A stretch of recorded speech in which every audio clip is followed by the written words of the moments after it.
Nothing flagged her. No alerts. No warnings.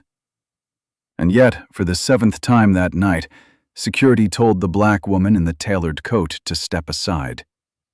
People stared. She didn't argue. She didn't explain.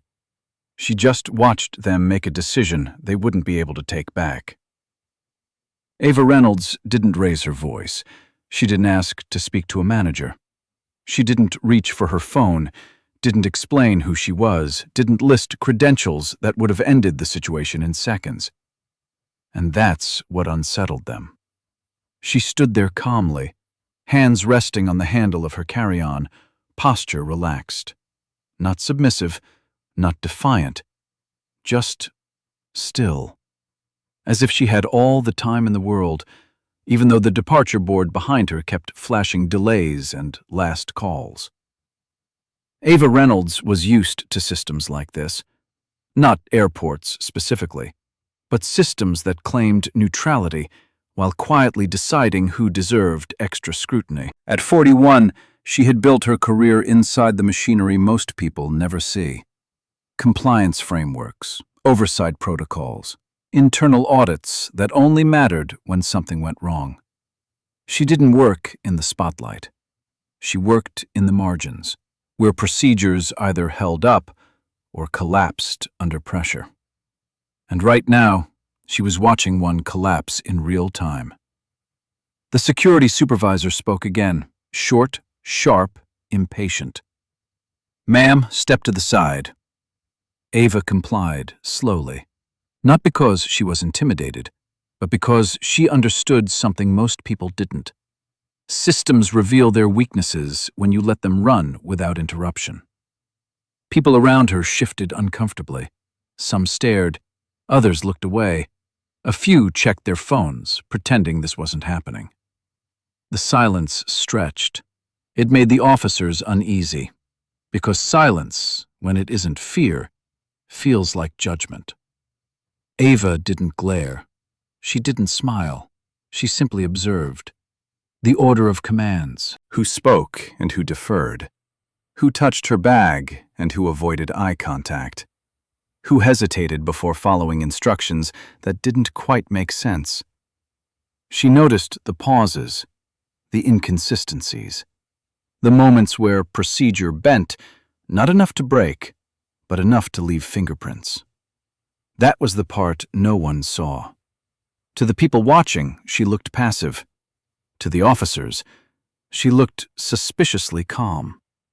But to anyone who understood systems, she looked dangerous. Because Ava wasn't reacting. She was collecting data. Another check, another scan, another quiet directive to wait. No explanation offered, none requested. Her calm didn't de-escalate the situation. It did the opposite. It removed the distraction. Without anger to point at, without tears to justify concern, the process itself became the only thing on display. And that made every small deviation impossible to hide.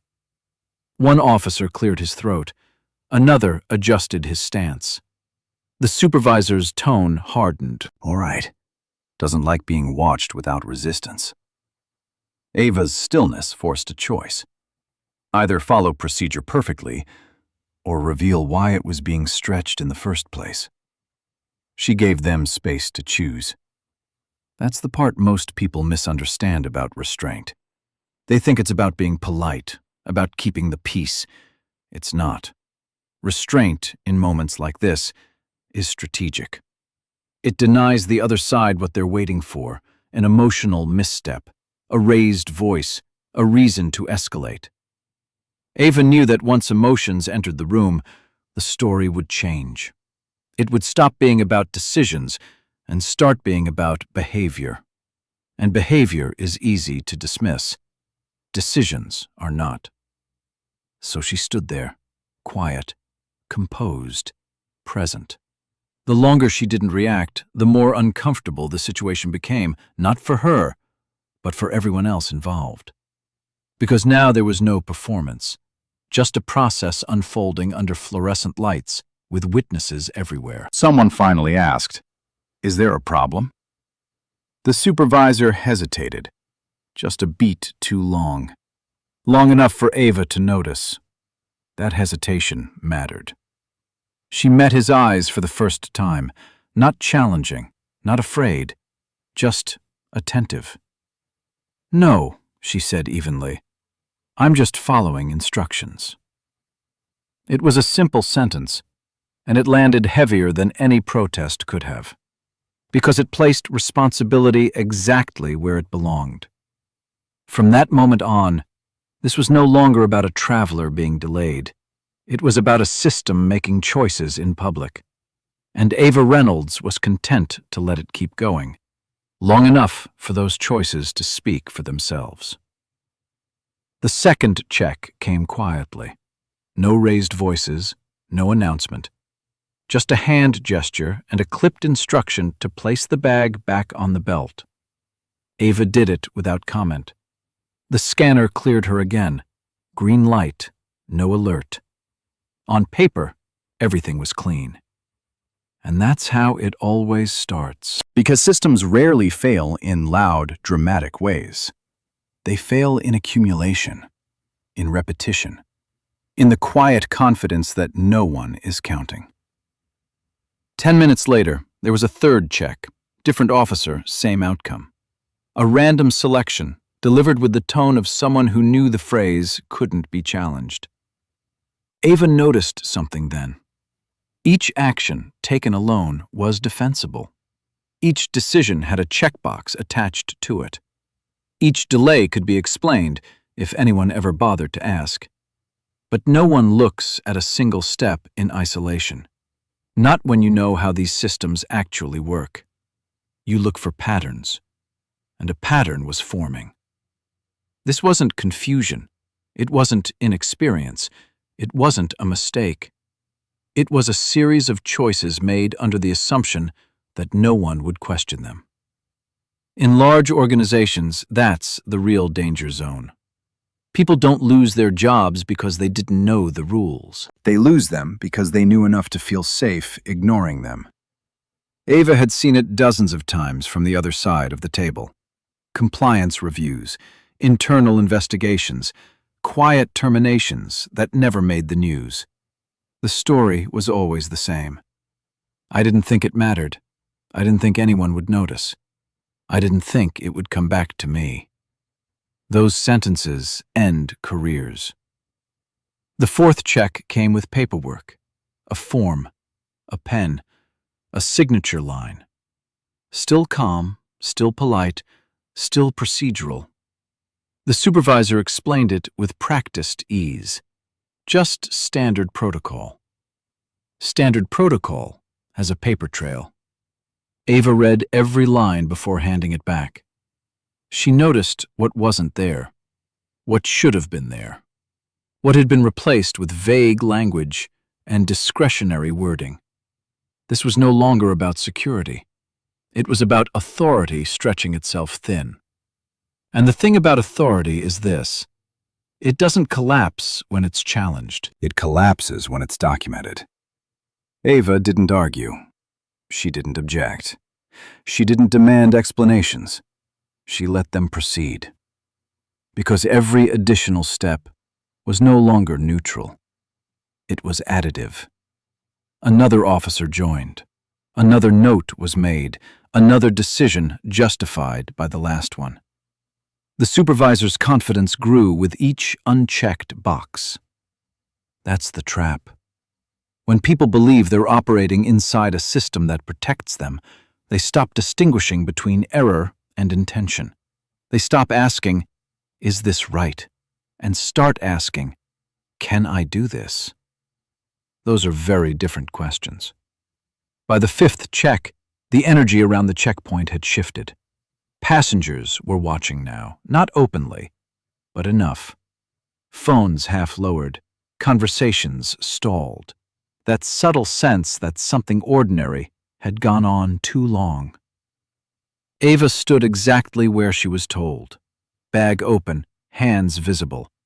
She said nothing. And in that silence, The pattern became undeniable. This wasn't about a threat. It wasn't about safety. It wasn't even about her. It was about a gatekeeper who had decided, consciously, that she was a low-risk target for overreach. Not because of what she'd done, but because of what he assumed she wouldn't do. That assumption is what gets people fired, not the wrong scan, not the missed alert, not even the unnecessary delay. It's the moment someone chooses to treat another human being as expendable because they believe the system will absorb the damage.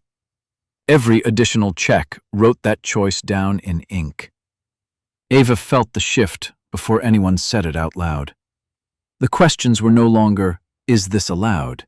They were, "How far can this go?" That's when small power becomes dangerous, not when it's loud, but when it's comfortable. She noticed the supervisor glance at the clock, the way he doubled down instead of stepping back, the way he stopped explaining and started commanding. He thought he was tightening control. He was doing the opposite. Because now, the system wasn't just being used. It was being bent. And bent systems remember. Ava finally spoke. Not loudly, not emotionally. "Can you note the time on that form?" The supervisor paused just for a second. He wrote it down. That second mattered. Because from that moment on, this wasn't a misunderstanding. It was a timeline. And timelines don't care about intent. They only care about sequence. Each decision stacked on the last, each justification leaning harder, each choice narrowing the exits. This is how people lose everything without realizing it. Not with one big mistake, but with a chain of small, conscious decisions made under the belief that power shields you from consequence. Ava Reynolds didn't need to raise her voice to escalate the situation. The system was doing that for her. All she had to do was stand still and let it keep choosing. They didn't move her to a private area. That was the first tell. The supervisor raised his hand and pointed, not toward a side room, not behind a partition, but right there, beside the conveyor belt, where everyone could see. "Open the bag." Ava set it down slowly. The zipper sounded louder than it should have. A soft mechanical rasp that cut through the low murmur of the terminal. People noticed. A man 2 spots back stopped pretending to scroll. A woman tightened her grip on her passport. Someone shifted their carry-on to get a better angle. This wasn't about security anymore. This was a performance. The contents of Ava's bag came out one item at a time. Laptop, charger, notebook, folded clothes placed down with less care than necessary. Nothing illegal, nothing unusual. But the search didn't stop. It never does, once it's no longer about finding something. The supervisor narrated just enough to be heard. "Stay right there. Hands where I can see them. Don't move." Short commands, clear, public. Ava stood exactly where she was told. Her face didn't change. And that, more than anything else, irritated him. Because public humiliation needs participation. It needs a reaction to justify itself, anger to point at, shame to provoke. Something that says, "See, this is why we're doing this." Ava gave him nothing. Her silence created a vacuum, so he filled it with authority. He lifted items higher than necessary, let them hang in the air for a beat before setting them down, long enough for strangers to register them, long enough for meaning to be projected. People don't need evidence to judge. They just need a cue. And the cue was clear. If someone is being searched this thoroughly, they must have done something. That's how it works. No one asked what she was accused of. No one asked why this was happening again. The act itself became the accusation. Ava felt it, the subtle shift in the air. The way eyes stopped being curious and started being cautious. The way she was no longer just a traveler delayed, but a problem being handled. That feeling has a weight to it. Not fear, something quieter. The sensation of being made small without a word being spoken. Of standing there, compliant, while your normalcy is quietly revoked. And here's the part people rarely talk about. The humiliation isn't in the search, it's in the audience. Because authority, when it's insecure, doesn't just want control. It wants witnesses. It wants to be seen doing something. Ava knew this pattern. She had studied it. Not in textbooks, but in reports, in testimonies, in cases where everything technically followed protocol, yet everyone involved knew something was wrong. She didn't clench her jaw, didn't roll her eyes, didn't correct him. She breathed, slowly, deliberately. The calm wasn't accidental. It was restraint. Because the moment she raised her voice, the story would flip. From process to personality. From procedure to attitude. That's the trap. The supervisor leaned closer. Not touching, just enough to be felt. "You nervous?" Ava looked up at him. "No." One word, neutral, unemotional. It landed harder than an argument, because it exposed the imbalance. He wanted nerves, he wanted discomfort, he wanted proof that this was necessary. What he got instead was stillness. And stillness is threatening to people who rely on dominance. So the search escalated. A different officer was called over. Another instruction repeated louder than before. The crowd thickened, not physically but mentally. Everyone aware, everyone pretending not to stare. This is the kind of moment people remember later and say, "I knew something was off." But no one intervenes, because the system has taught them not to. Ava's bag was nearly empty now, still nothing. The supervisor hesitated. That hesitation was dangerous, because once you've humiliated someone publicly, backing down feels like weakness. And insecure power hates weakness. So instead of stopping, he doubled down. "This will just take a minute longer." A minute stretched. The calm Ava held wasn't passive. It was controlled, measured, purposeful. She wasn't enduring this because she had no choice. She was enduring it because she understood something critical. Power feeds on chaos, and she wasn't going to feed it. Every breath she took slowed the moment. Every second she didn't react shifted the imbalance. The supervisor could feel it slipping. The audience wasn't validating him anymore. They weren't nodding, they weren't relaxed. They were watching, not her, him. And that's when small power becomes desperate. Because when the crowd stops being on your side, authority feels naked. Ava met his eyes again. Calm, present, unmoved, still standing, still silent. Not because she was weak, but because she knew the truth. The loudest thing in that terminal wasn't his voice. It was her refusal to give him what he wanted. And in that refusal, something irreversible began to happen. The humiliation no longer belonged to her. It was starting to turn. And everyone could feel it, even if no one said a word yet. The word changed everything. Concern. It didn't come shouted. It didn't come dramatic. It came printed. The supervisor took a step back, glanced at a tablet, and said it flatly, like he was reading weather. "There's a concern with your screening." That was the moment this stopped being uncomfortable and became dangerous. Because concern is the cleanest word in the system. It doesn't accuse. It doesn't explain. It just opens doors. Ava watched the shift happen in real time. The tone changed. The posture changed. The rules changed. Quietly. Another officer stepped in, not rushed, not urgent, deliberate.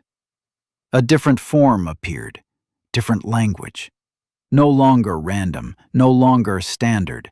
Now it was elevated. Ava was asked to step forward again. Not to a private room, not yet. Just far enough to mark a boundary. Based on irregularities, the supervisor said, we need to run an additional check. Irregularities, plural. Ava asked one question, calm, even. What irregularities? The supervisor didn't answer directly. He didn't need to, because once paperwork enters the room, conversation exits. Instead, he pointed to a section on the form, a blank space waiting to be filled. That's how bias learns to wear a uniform. It stops looking like judgment and starts looking like documentation. Ava read the page. Words like anomaly, system interference, unusual access patterns. Big language, vague enough to mean anything, precise enough to scare people into silence. She looked up. Who's making that determination? The supervisor hesitated. Then, I am. That answer mattered. Because now this wasn't a system reacting. It was a person deciding. And deciding comes with responsibility. Another officer asked Ava to confirm her name and date of birth. Then again. Then again. Each time written down. Each repetition framing the moment as serious, consequential. Passengers stopped watching openly now. This wasn't entertainment anymore. This was risk. The kind people don't want to be near. Ava could feel the distance grow, not physical but social. The quiet instinct to step away from someone labeled a problem. She understood it. She had seen it before. Once the accusation becomes official, even without evidence, everything around it rearranges itself. Neutral becomes suspicious. Compliance becomes guilt-adjacent, and the system does the rest. The supervisor spoke again. There's an indication you may have accessed restricted data. Ava didn't blink. That's incorrect, she said calmly. He nodded as if he'd expected that. Noted. That word again. Noted. Not resolved, not clarified, just recorded. That's the danger of formal accusations. They don't need to be true. They just need to exist. From that moment on, Ava wasn't being searched. She was being processed. Her bag was closed, not returned. Her documents were held, not lost. Her presence was managed, not invited. Everything moved slower now, heavier. The supervisor explained the next steps as if reading from memory. What could happen, what might be required. Nothing definite, nothing comforting. And all of it perfectly legal on the surface. This is how prejudice survives inside institutions. It doesn't shout, it doesn't curse, it files forms. Ava noticed the subtle protection happening around the supervisor. No one contradicted him. No one questioned the escalation. Because once a process is triggered, people stop thinking in moral terms and start thinking in procedural ones. Is this allowed? Is this documented? Is this defensible? Those questions replace a more important one. Is this right? Ava stood there as her situation was reclassified, not by evidence, not by discovery, but by assumption hardened into ink. She could feel the weight shift, not fear, but gravity, the kind that pulls consequences closer. She knew the stakes now. An accusation like this didn't end at the checkpoint. It followed you, into databases, into future screenings, into decisions made by people who never met you. This wasn't just about missing a flight. This was about being marked. The supervisor glanced at her again, this time not triumphant, but cautious. Because somewhere along the way, he had crossed a line he couldn't uncross. He had taken a moment of overreach and given it permanence. Ava spoke again, softly, precisely. I'd like a copy of everything you've documented. The supervisor paused. That pause was everything. Because now, for the first time, the process was looking back at him. He nodded, slowly. We can provide that. Another note was made. Another timestamp. Another decision added to the record. This is the part no one tells you. Systems don't protect people who escalate without proof. They protect people who don't leave evidence. And the moment this became an official accusation, evidence started accumulating. On both sides. Ava didn't look angry. She didn't look afraid. She looked focused. Because she knew exactly what had just happened. Bias had stopped being personal. It had gone on the record. And once something is written down, it no longer belongs to the person who wrote it. It belongs to whoever reads it next. The supervisor thought he had gained control. What he had actually done was lock the door behind himself. And the system was already on its way to see who had the key. Nothing dramatic happened next. No badge, no raised voice, no sudden reveal. Just a pen. The supervisor slid the clipboard back toward Ava, the way people do when they think the important part is already over. I just need you to acknowledge this, he said. Ava looked down. It was a summary of everything that had just happened, the checks, the concerns, the escalation, written cleanly, neutrally, as if it were inevitable. She didn't touch the pen. I'd like one correction, she said. The supervisor frowned, not irritated, curious. Which part? She tapped the page lightly with her finger. This section. It says the additional screening was initiated due to a system alert. He nodded. That's correct. It wasn't, Ava said. Silence. He straightened slightly. The system flagged. No, she interrupted, still calm. You flagged it. That landed differently. Because systems don't hesitate. People do. The supervisor glanced at the officer beside him, then back at the page. That distinction doesn't matter, he said. Ava looked up. It does, she said. Legally. Another pause. The kind that stretches longer than it should. The supervisor exhaled through his nose, then picked up the pen himself. He crossed out a line, wrote something new. Supervisor-initiated review, he said aloud as he wrote. Based on observed irregularities. He slid the clipboard back. There. Accurate. Accurate enough to bury him. Ava read the revised line carefully. She nodded once. Thank you. She didn't smile. She didn't react. She simply let him continue. Because this was the moment, not the accusation, not the humiliation. The documentation. Every system has a weakness. It's not corruption. It's confidence. The confidence that no one will ever read the fine print. The supervisor kept going, filling out timestamps, initials, procedural codes. Each one chosen quickly, instinctively, because he'd done this before. But this time, he wasn't just documenting an outcome.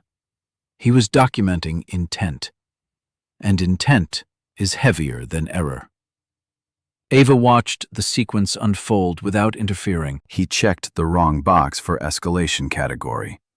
He referenced a guideline that didn't apply to domestic clearance. He listed a risk factor without supporting data. All small things, all survivable individually. Together, they formed a pattern. The kind auditors look for. The kind lawyers love. The supervisor signed at the bottom. His name, his badge number, his authority. He handed the clipboard back. Ava took it. For the first time, she picked up the pen. She didn't add anything. She just signed her name under his. Acknowledged receipt, not agreement. Receipt. She handed it back. "Can I have a copy?" she asked. The supervisor hesitated again. "Of course," he said, too quickly. Another officer stepped away to print it. As they waited, the supervisor tried to reclaim the moment. "You understand," he said, lowering his voice. "We're just following protocol." Ava met his eyes. "No," she said. "You're creating one." That unsettled him, because protocols protect people who stay inside them. Creators don't get that luxury. The printer hummed.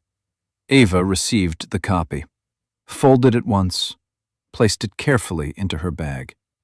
She didn't say thank you. She didn't need to. The twist wasn't that Ava had power. It was that she never used it. She didn't override the system. She let it speak. And systems always tell the truth eventually, especially when people write too much. The supervisor thought he had controlled the narrative. What he had done was freeze it in ink. From this point on, every explanation would have to match the paper. Every justification would have to survive comparison. And they wouldn't. Because paper doesn't forget tone shifts. It doesn't forget timing. It doesn't forget choices. Ava stood there, composed, patient, waiting. Not for rescue, for review. The supervisor checked his watch. Time had started to matter again. Because once something is documented, the clock starts ticking, not for the person being accused, but for the person who signed. Ava adjusted the strap of her bag. She was done playing defense. Not because she had revealed who she was, but because she no longer needed to. The evidence was already doing the work. Quietly, relentlessly. And the system would meet itself soon enough. Now stop the story right here, before the review, before the consequences. Before anyone outside this terminal ever hears her name, ask the question that makes this uncomfortable. What if Ava Reynolds didn't know the rules? What if she wasn't fluent in procedures, timelines, escalation paths? What if she didn't recognize the difference between a system alert and a human decision? What if she were just another traveler? Same coat, same calm voice, same silence, but without the knowledge to know when silence was strategic. In that version, nothing changes on paper. She still gets pulled aside, still waits longer than everyone else, still hears the same phrases. Random, standard, just protocol. The difference is what comes next. Without understanding the system, she wouldn't know which moments mattered. She wouldn't know which words were traps. She wouldn't know when documentation stopped being routine and started becoming dangerous. She might sign the form without reading it. Most people do. She might apologize just to move things along. She might explain herself, thinking clarity equals safety. It doesn't. She might raise her voice once, just once, and that would be enough.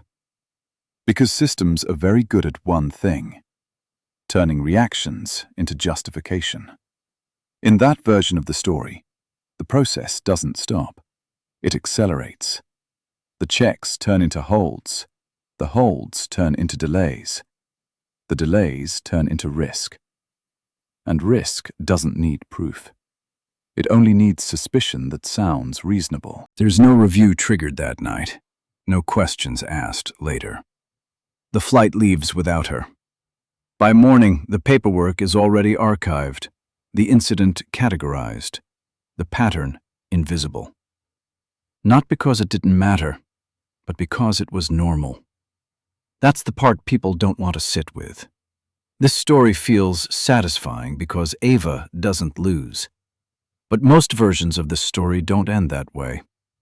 Most people don't have the language to slow a system down. They don't know which choices can't be undone. They don't know when a signature becomes consent. They comply. They absorb the humiliation. They tell themselves it's not worth the trouble. And the system learns something from that. It learns who it can push. That's why this question matters more than the twist. Because Ava didn't win by being calm alone. She won because she knew when calmness had leverage. Without that knowledge, calm becomes vulnerability. And that's the part that should bother us. Not that one woman escaped harm, but that harm is the default for everyone else. We like to believe fairness is automatic, that good behavior is enough. It's not. Systems don't reward dignity. They reward predictability. They work best on people who don't know where the edges are. That's why stories like this go viral, not because they're rare, but because they reveal what usually stays hidden. You're not watching an exception. You're watching what happens when someone refuses to disappear quietly. And here's the hardest truth in all of this. If Ava were just another name on a boarding pass, this would not be a story. There would be no pause for reflection, no uncomfortable silence. Just another person learning, once again, that compliance doesn't equal protection. That's why this moment isn't supposed to feel good. It's supposed to make you uneasy. Because the system didn't malfunction here. It worked exactly as designed. The only reason it slowed down is because someone knew how to make it. So the real question isn't, what saved Ava? It's this. How many people don't get saved at all? How many walk away thinking it was their fault for not speaking the right way, not dressing the right way, not knowing the right words? How many never realize the problem wasn't them? It was the process being allowed to run unchecked. That's the cost of a system that only corrects itself when someone is equipped to challenge it. And until that changes, this story will keep repeating. Most of the time without witnesses. Most of the time without consequences. And most of the time without anyone ever calling it what it really is. Nothing explodes after this. No shouting, no dramatic reversal, no instant punishment. What happens instead is quieter. An email gets sent, not to the terminal, not to a supervisor's supervisor, to a department that doesn't show up in uniforms, a department that doesn't argue. They don't ask how anyone felt. They don't debate tone. They read. They compare timestamps. They trace signatures. They follow the paper. And suddenly, the story no longer belongs to the people who were loudest in the room. Because once documentation exists, emotion becomes irrelevant. The system doesn't care who raised their voice. It cares who wrote what, who signed, who escalated without cause. That's when the power shifts. Not because Ava demanded justice, but because the system was forced to look at itself. One signature triggers a second review. That review pulls a third file. That file reveals a pattern, not a mistake, a habit. Multiple travelers, similar wording, the same justification used again and again. Always vague, always defensible, always pointed in one direction. This is where stories usually lie to us. They make justice feel like a lightning strike, a miracle, a single heroic moment. Real accountability doesn't look like that. It looks like a spreadsheet. It looks like a quiet meeting with no raised voices, no one defending themselves emotionally. Just numbers, dates, decisions, and one uncomfortable question. Why does this keep happening? That's when the truth becomes unavoidable. This wasn't about safety. It wasn't about protocol. It was about control. Small power, exercised often. The kind that never feels dangerous from the inside, because people who sit closest to the gate rarely feel secure. They feel replaceable. So they guard harder, question more, push limits quietly. They mistake authority for worth. That's why they need witnesses. That's why public compliance matters to them. Every hesitation from a traveler becomes reassurance. Every apology feels like proof. They're not enforcing rules. They're soothing fear. But systems don't care about fear. They care about liability. And once fear is written down as policy, it becomes evidence. This is where the idea of justice changes. Not as punishment, but as probability. A healthy system doesn't rely on miracles. It doesn't need the right person to be in the wrong place at the right time. It reduces the chances of harm happening again. That's the real win here. Not that one supervisor faces consequences, but that the process tightens. Guidelines get rewritten. Oversight increases. Training becomes mandatory instead of optional. The room doesn't cheer. No one claps. But the margin for abuse shrinks. And that matters more than a viral moment ever could. Because most harm doesn't happen loudly. It happens in routine, in repetition, in spaces where no one expects to be challenged. Ava never asked for an apology. She never needed one. Apologies don't change systems. Patterns do. And once a system is forced to see its own pattern, it can't unsee it. That's why the people who rely on small power panic when documentation appears. Not because they're evil, but because they know exactly how fragile their position is. They don't hold real authority. They borrow it. And borrowed power disappears the moment it's audited. That's the lesson hidden inside all of this. Justice isn't powerful because it's dramatic. It's powerful because it's boring. Because it shows up in policies, in revisions, in fewer incidents next month than last. Because it works even when no one is watching. That's why Ava's story isn't about her strength. It's about what happens when a system is no longer allowed to hide behind procedure. When just doing my job has to match what the job actually requires.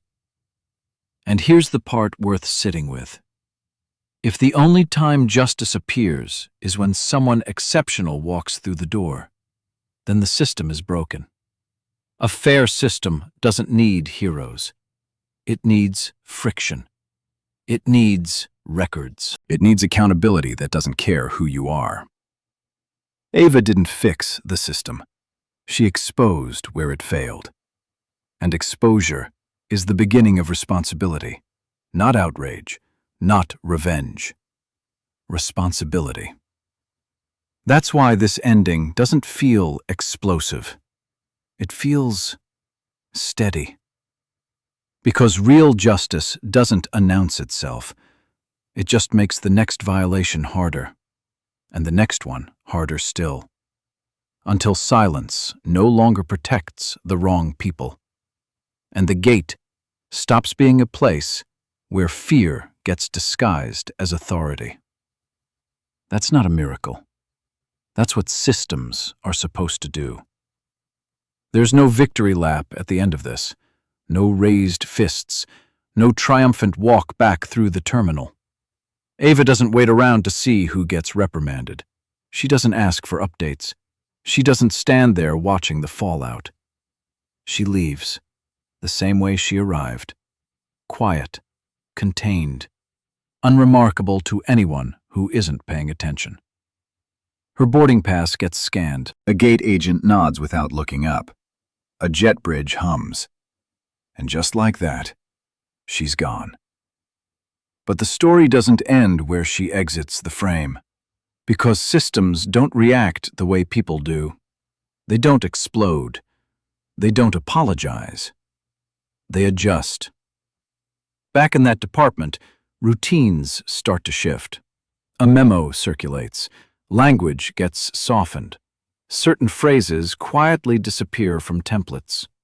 What used to be standard discretion becomes documented justification. A training module that was once optional becomes mandatory. A review process that used to happen annually gets moved up. No one says her name out loud. They don't have to. Her absence is louder than her presence ever was. That's how you know something actually changed. When the correction doesn't need an audience. For the people who were watching her that night, though, the feeling is complicated. There's relief, a sense that something wrong didn't just slide by unnoticed. But there's also a lingering discomfort. Because this wasn't a fairy tale ending. No one got exposed in public. No dramatic downfall played out in real time. The harm didn't vanish just because it was acknowledged.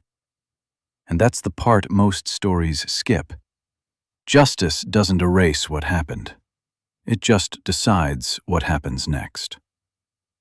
Somewhere in that terminal, the same cameras still blink red. The same lines still form. The same authority still exists. The difference is subtle, but it's real. Decisions take longer now. Questions get asked twice. People hesitate before escalating. Not because they suddenly became kinder, but because the system learned what it looks like when someone refuses to absorb its mistakes quietly. Ava never demanded respect. She didn't argue her worth. She didn't try to make herself legible to people who had already decided not to see her. She simply moved through the process without shrinking. And that forced the process to reveal itself. That's why this ending doesn't feel clean. Because it shouldn't. If this story wrapped itself up too neatly, it would be lying. The truth is, this will happen again. Somewhere else. To someone else. Maybe not in an airport, maybe not under bright lights, but in a space where power is uneven and assumptions feel safe. The difference now is smaller than we'd like, but larger than it seems. Because once a system has been made to bow, even slightly, it remembers. It remembers that compliance is not consent, that silence is not admission, that professionalism does not equal permission. And the people inside that system remember too.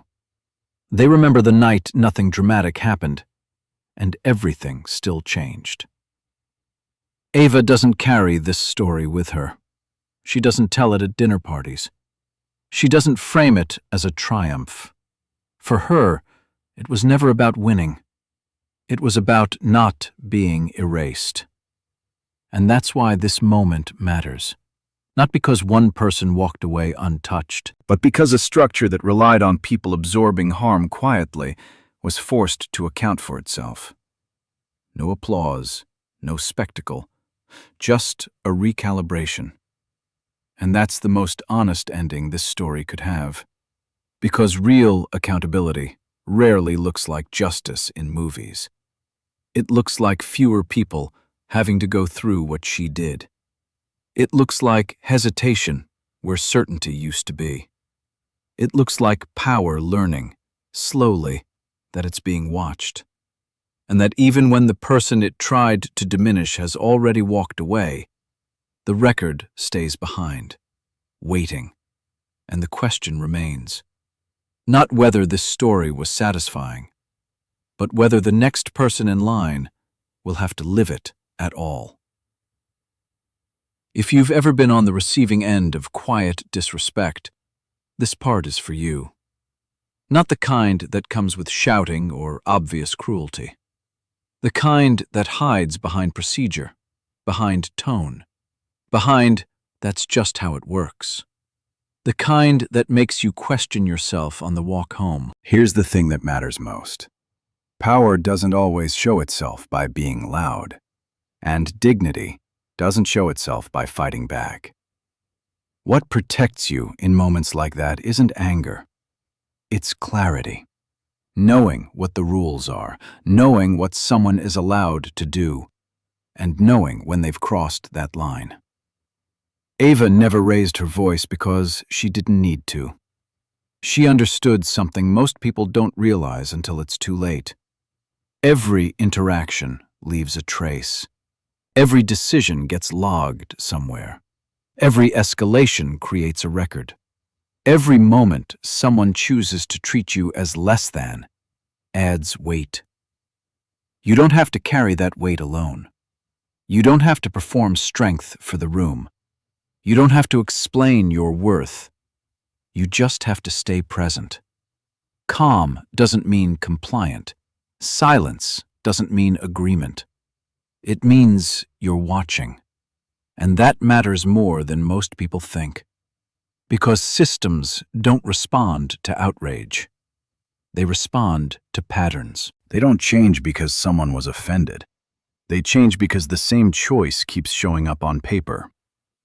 That's why understanding your rights isn't about winning arguments. It's about removing ambiguity.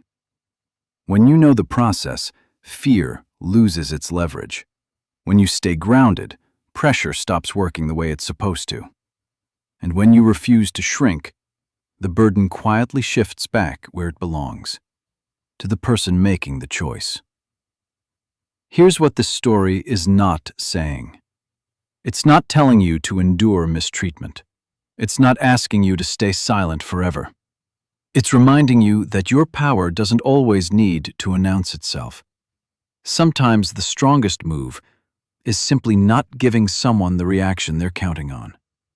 Not because you're weak, but because you're aware. And awareness is dangerous to people who rely on unchecked authority. Every system depends on people believing they don't have options. The moment you realize you do, the dynamic changes. You don't need a title. You don't need a spotlight. You need steadiness and memory. Because while moments pass, records don't. That's why this isn't a call to outrage. Outrage burns fast, then it disappears. This is a reminder to stay awake, to notice patterns, to ask quiet questions, to remember that even when it feels like no one is listening, systems are always collecting data. And here's the part that often gets missed. When you choose not to internalize disrespect, you interrupt it. When you don't absorb blame that isn't yours, you create friction. And friction is what slows harmful behavior down. You don't have to win the room. You don't have to educate anyone in real time. You just have to leave a clean record behind. That's how change actually happens. So if you've ever stood in a line and felt smaller for no reason you could name, if you've ever complied just to get through the moment, if you've ever swallowed frustration because pushing back felt risky, know this. Your restraint was not weakness. Your composure was not permission. It was survival. And survival leaves evidence. This story isn't meant to make you feel angry. It's meant to make you feel grounded. Because dignity doesn't need to be loud to be real. And accountability doesn't always arrive with drama. Sometimes it arrives later, quietly, in places you'll never see. But it arrives. So if this story felt familiar, if it reminded you of a moment you never talked about, share it. Not to shame anyone, not to stir outrage, but to remind the system of something simple. We notice, we remember, and we're not as invisible as we're made to feel. That awareness alone changes the odds. And sometimes, that's enough to make the next choice a little harder for the wrong person to make.